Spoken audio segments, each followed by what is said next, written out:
West Indies Cricket, Caribbean Cricket Podcast. West Indies Cricket, Caribbean Cricket Podcast. Yes, ladies and gentlemen, welcome back to another edition of the Caribbean Cricket Podcast. As the thumbnail suggests, actually, by the time I upload this, maybe the thumbnail isn't even there yet.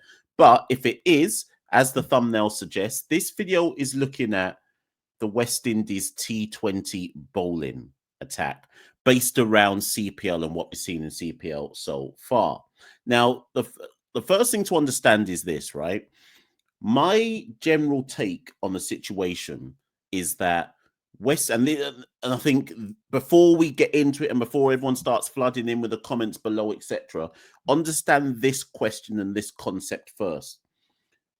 Does or do the West Indies have an elite T20 bowling attack?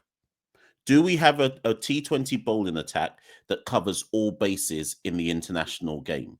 Do we have a T20 bowling attack that can go to the 2026 T20 World Cup and really make headwaves? I've long been of the opinion, and obviously I was out in Florida for the 2 T20 games against Pakistan, one of the T20 games versus Australia at Sabina Park, literally just last month.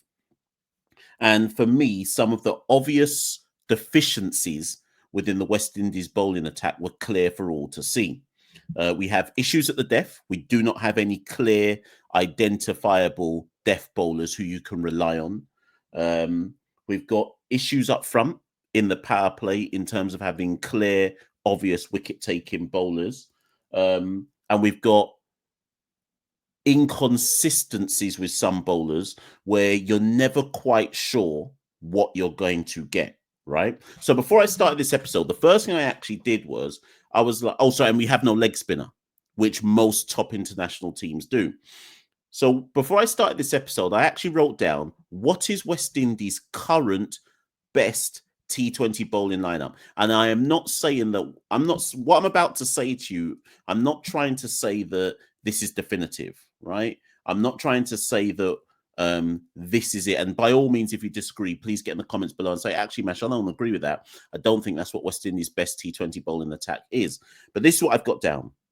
Akil Hussain, Gudakesh Moti, Alzari Joseph, Jason Holder, that's 4, Romario Shepherd or Shamar Joseph, that's 5, and then Roston Chase is 6. There's potentially an argument that is Roston Chase or Romario Shepherd, but that's effectively right now as things stand. I think that's your 6 bowlers that would go into your standard West Indian T20 international fixture. I'm not saying I am saying that is not a winning bowling attack. That bowling attack will not take you to a T20 World Cup final. I'm not even sure if he'll take you to a T20 semi-final, right? But it's serviceable. So what I started to say to myself was, in watching the first 14, 15 games of CPL this year, I was like, but who's in reserve? Who's in our depth chart, right? And I guess this is really what I want people to think about when you're analyzing this episode and you're putting your comments below in the episode, rather than focusing so much on, I don't agree with this person being in West Indies' first choice top 6 bowlers in T20. We're looking at the depth chart, right, across CPL.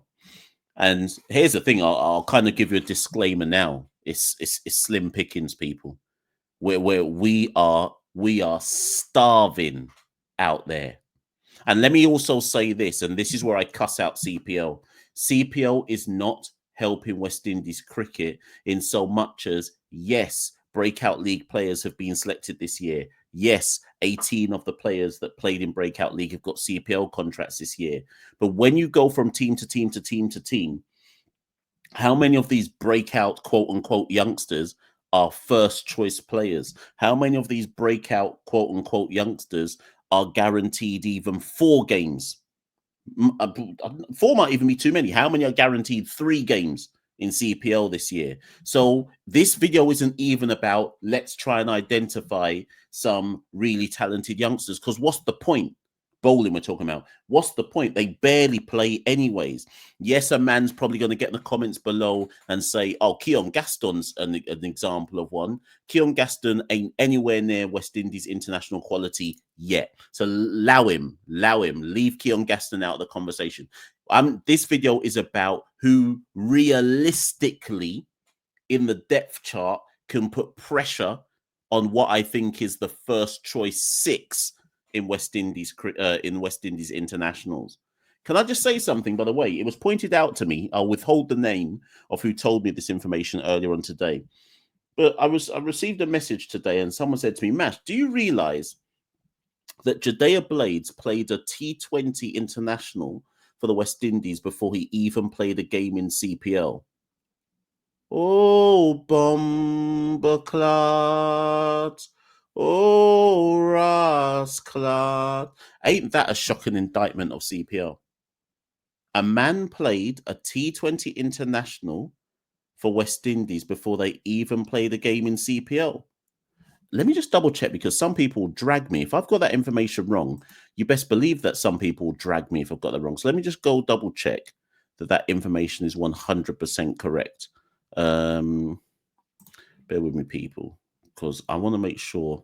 What team does this man even play for? Does he play for? He must play for Down Bad St. Kitts. Hold on, people. Let me search this info. I should have fact checked. I even said that information, but it's important I fact check now. So Judea Blades, St. Kitts, right? Where is he? I just lost him. Is he in St. Kitts? I don't even know who this man. Oh, Bomberclad. Who's Judea Blades play for? 1 second, people. I don't even know who this man is playing for this year.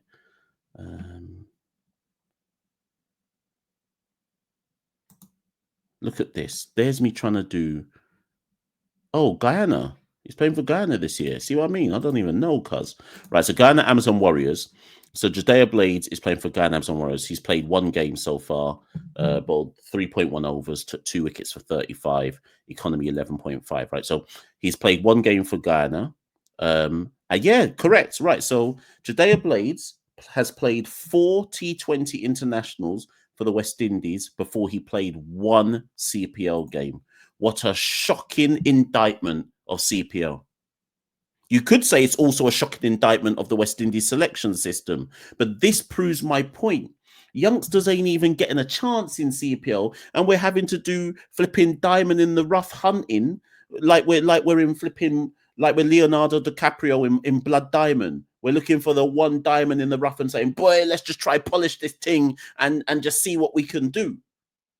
Ain't that a shocking indictment of everything, right? Anyways, that's Judea Blades. Judea Blades, if you want my honest opinion, he should have been nowhere near the West Indies T20 side. But it is what it is. There's a dearth of left arm seamers that can deliver. So Blades got fast tracked. It is what it is, right? But anyways, let's get back to the depth chart.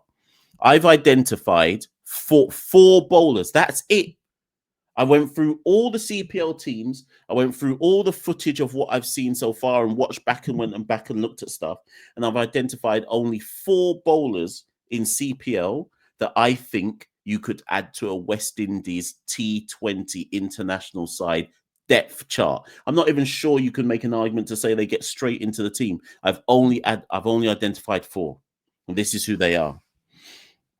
Number 1, Jayden Seales. Obviously, Jayden Seales' limited overs bowling has improved massively. We've just seen him be destructor in chief against Pakistan in the ODI series.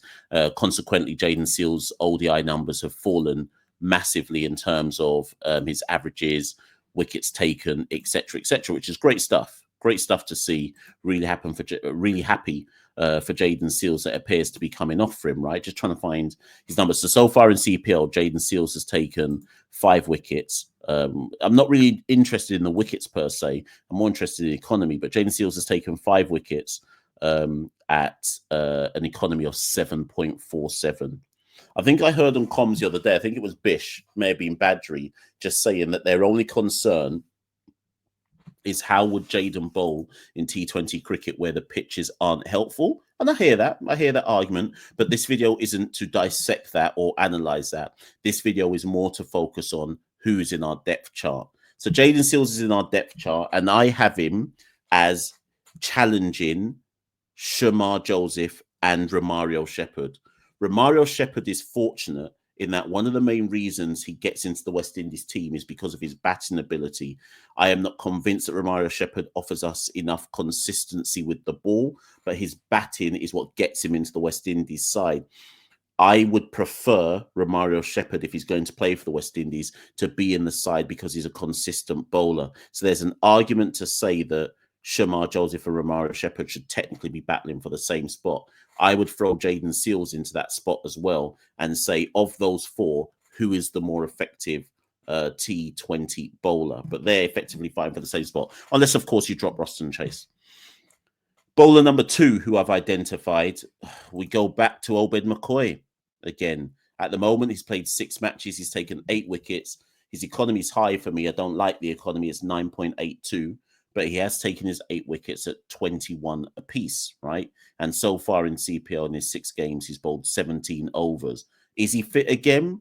And the simple reality of the situation is this. If Obed McCoy is fit and looks like he can stay fit, then of course he must leapfrog Judea Blades. And we tell Judea Blades to go sit down and get some reps in some T20 cricket. So the question really for me is this Obed McCoy that we're seeing in this year's CPL, is this a foreshadow of someone who is now going to stay fit and therefore we can put back into West Indies conversations and considerations? Yes or no? Will he be the difference maker for the West Indies team? Highly debatable. I'm not convinced by that. But he does offer a far more experienced left arm variation and angle than using Judea Blades. Judea Blades is for a future World Cup. If Obed's fit, Obed's time is now. Doesn't mean Obed McCoy walks into the West Indies team, but it means he goes into our depth chart in terms of wider consideration. Bowler number 3, Navin Badesi. I would take Badesi to Nepal and see what he can do against the Nepalese. He's only played 3 matches so far. Bear in mind, St. Kitts have played 6 matches in the tournament, but Badesi's only played 3 of them. So it's not even like Badesi has got significant reps, right? So he's played 3 matches, and so far he's bowled. Where are we? He's bowled 9 overs in those 3 matches, so averaging 3 overs per match. He's taken 3 wickets at 20 apiece. Economy 6.55. He's got subtle variations, but Badesi, there's clearly something to work with.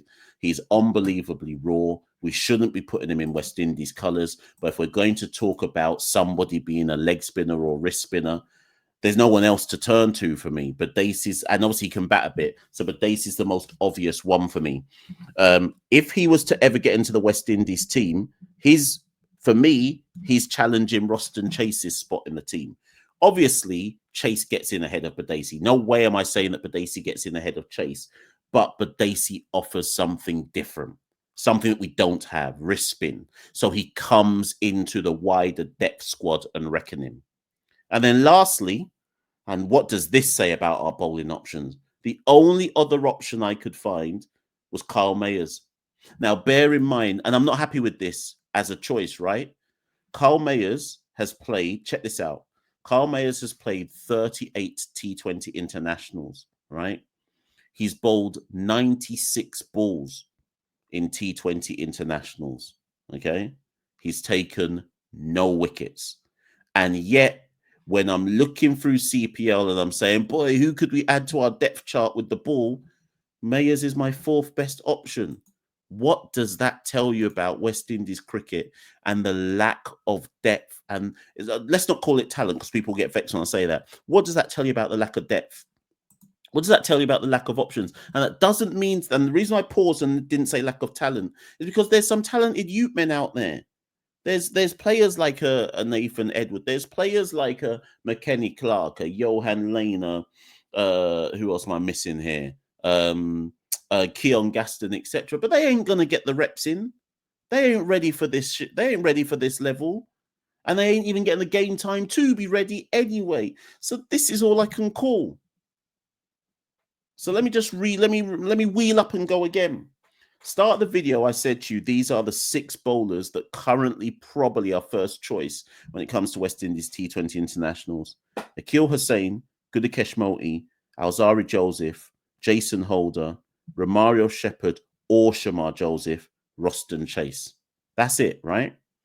And when we talk about who could challenge them, the only options I'm seeing in CPL are Jaden Seals, Obed McCoy, Navin Badesi, Kyle Mayers. Does that take us far in the World Cup?